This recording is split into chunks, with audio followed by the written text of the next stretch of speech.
All right, let's beat CTO to death. It seemed like there was some, Yeah, this one was way.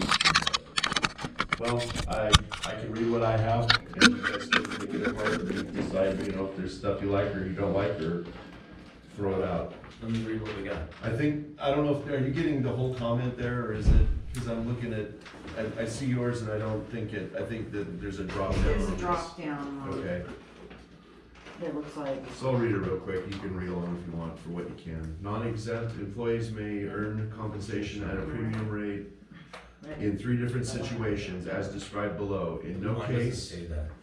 okay. In no case shall hours be worked by non-exempt employees be paid at a premium rate greater than 1.5 times regular rate of pay, except as otherwise provided for these guidelines. Let's see, or a applicable collective bargaining agreement. Number 1, overtime compensation for working over 40 hours in a week. Now, first off, Elaine, you've reviewed this. Is what I wrote legal? Let's see. Sorry, it's been a few days since I've read it.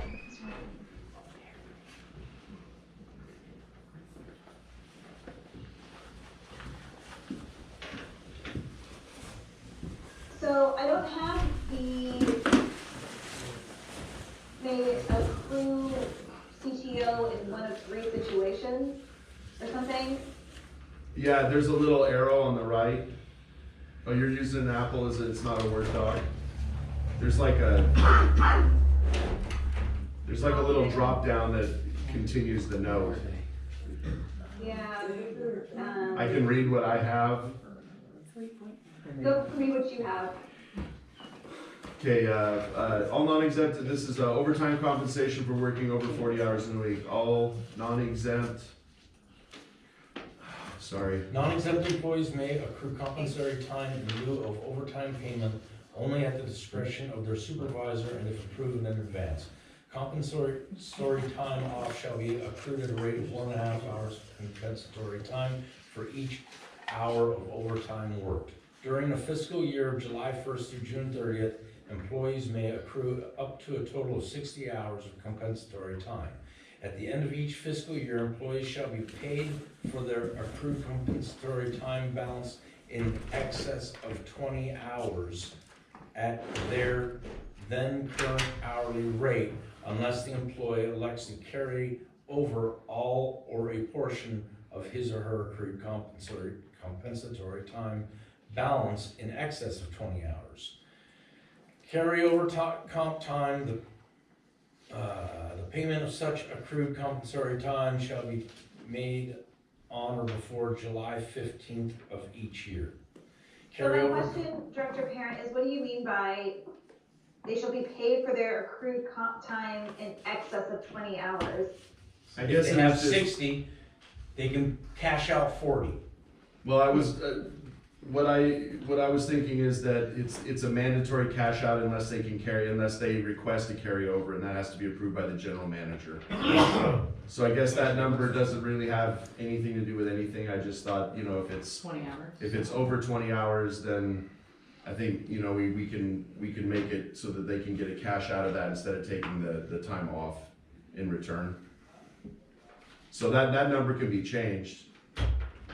I know that we have a 60-hour cap here, and I wanted to try and address that as far as how that can be paid out and how that is accrued. And if they do carry it over, then they lose that right to, well, not right, they lose that ability to, they have to use it as time off. They don't get to cash it out at a later date if they've passed that already. Oh, I see what you're saying, because the way it's currently written, it just says if unused, they can cash out up to 40 or carry over a cap of 60 hours to the next fiscal year. But if you have a cap and you reach the cap, you no longer can accrue comp time, it has to be paid out. So you don't accrue a bigger bank. You can't get past 60 hours. Correct. And that's why I put 60 in there as the, They're not an up and down thing. and at the end of the fiscal year, employees pay, in excess of 20 hours. I don't know why this is another one that's this one is also kind of adopted from my work because I just thought that it was a good policy. quite frankly. You have a cap? Ours is 120, and we can carry over in excess of 40 is cashed out every year unless you request a carryover. Like when my son, I had a bunch of comp time that I banked, and when my son Logan was born, they allowed me to carry over the majority of it, but it was time off of work. It was not cash out at that point because I'd missed the window to get cashed out on it, or requested an extension, which eliminated it. So then we know when we're cashing people out. You earn comp time in a year. You can cash it out, or you can carry it over. If you carry it over, you lose the ability to cash it out at a later date if you miss the time. And you also reduce the amount of overtime or CTO that you can accrue that year too, because you're gonna cap it 60. If you're capped at 60, yes.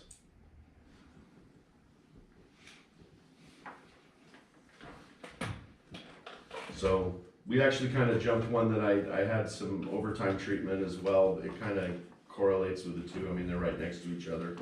I gotta tell you, I really thought this was really simple, the CTO thing, and the way it got interpreted and to what it's grown into now is just blowing my mind.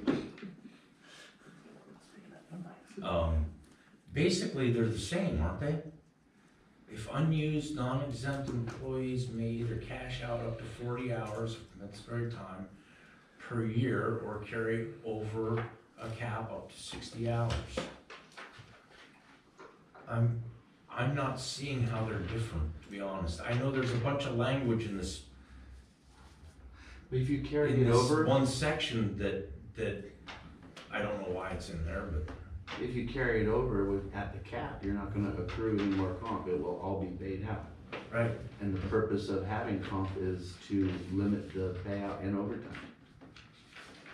Allow the employee to accrue it and Right, take but time off rather but than without cash out. having a cap that's so high that your employees are never here. Right. Right. So I mean, it's 60 cap, cash out 40 annually, and if you carry it over. You can earn 40 more. And it's your You can choice bring it back to 60. Right, and it's all, so you can budget your overtime, and control your expenses that way, and the employee has the ability to still use that time. That's it, in a nutshell.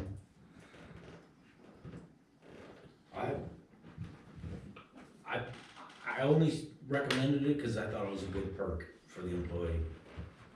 You guys can run it any way you want, right into the ground, I don't care.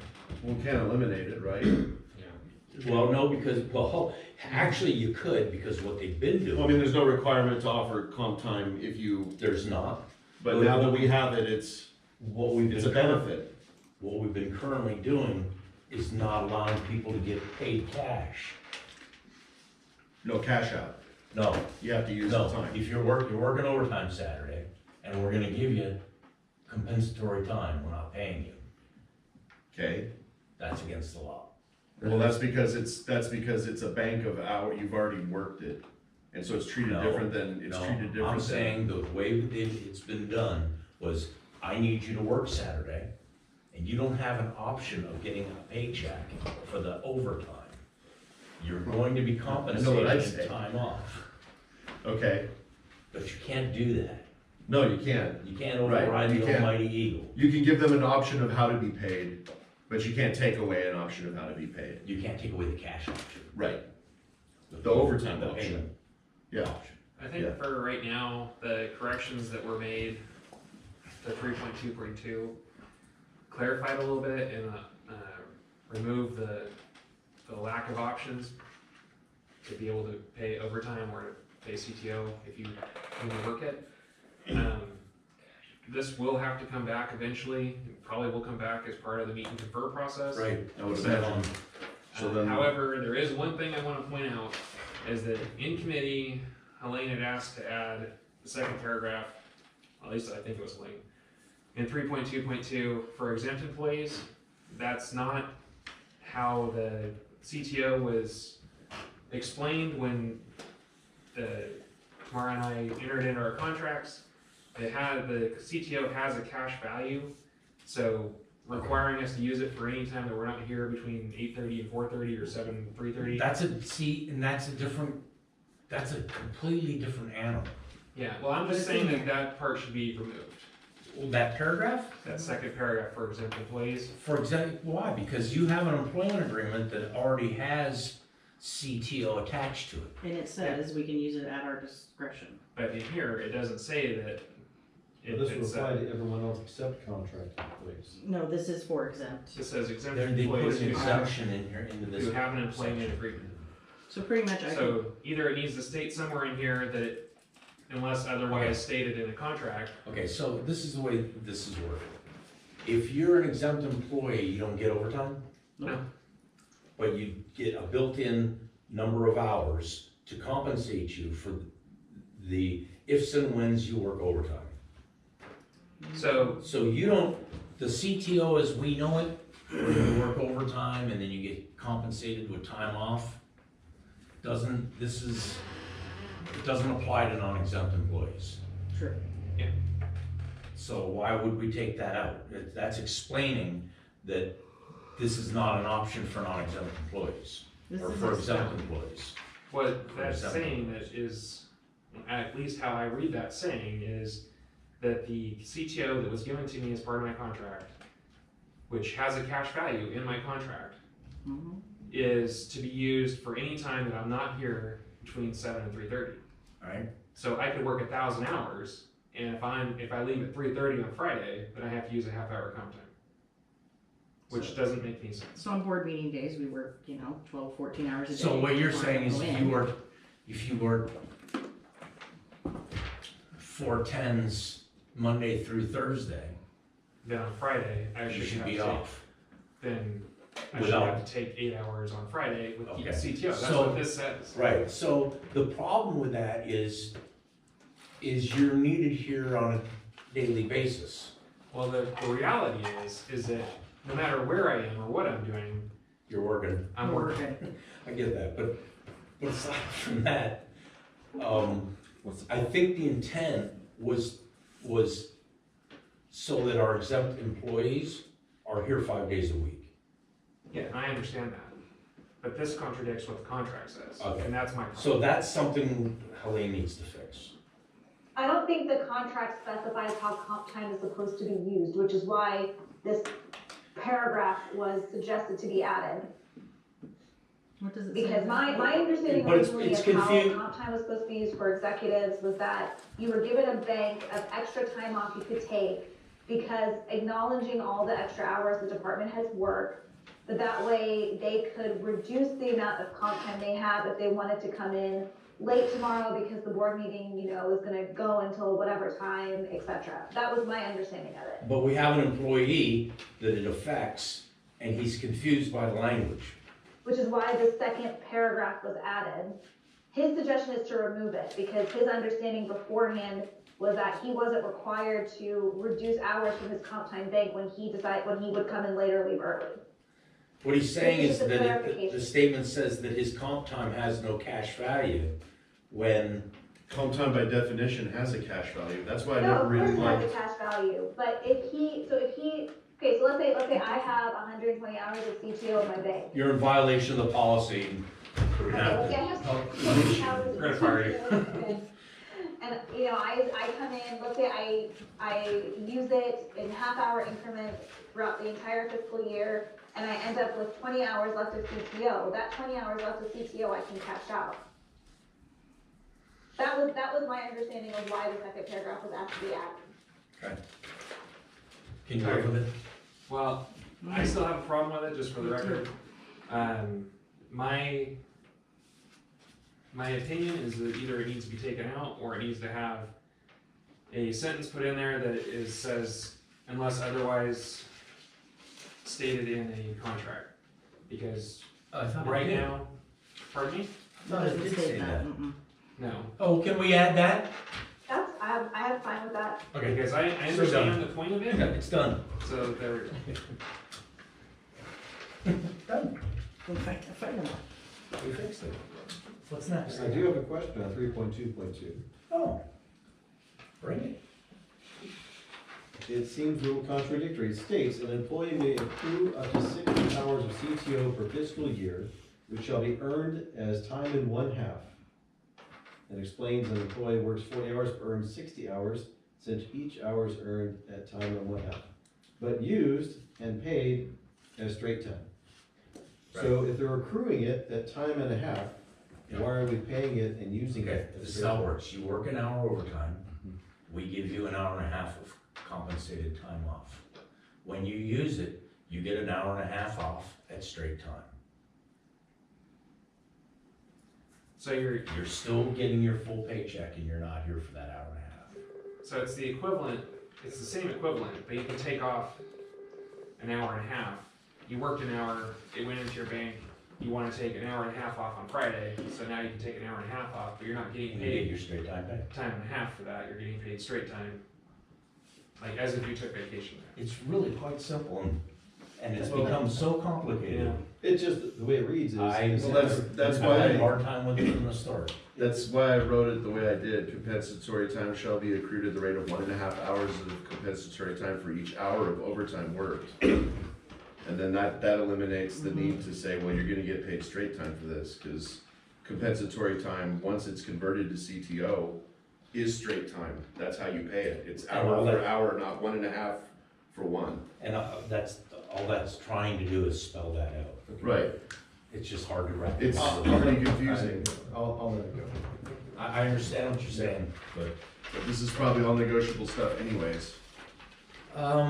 If, Helene, if you could look at the, you know, the 3-2-1 and then 3-2, and I guess when this comes back, what I wrote, and see if that, some of that could work, because I think it's a pretty good definition of overtime and how it's Okay. calculated.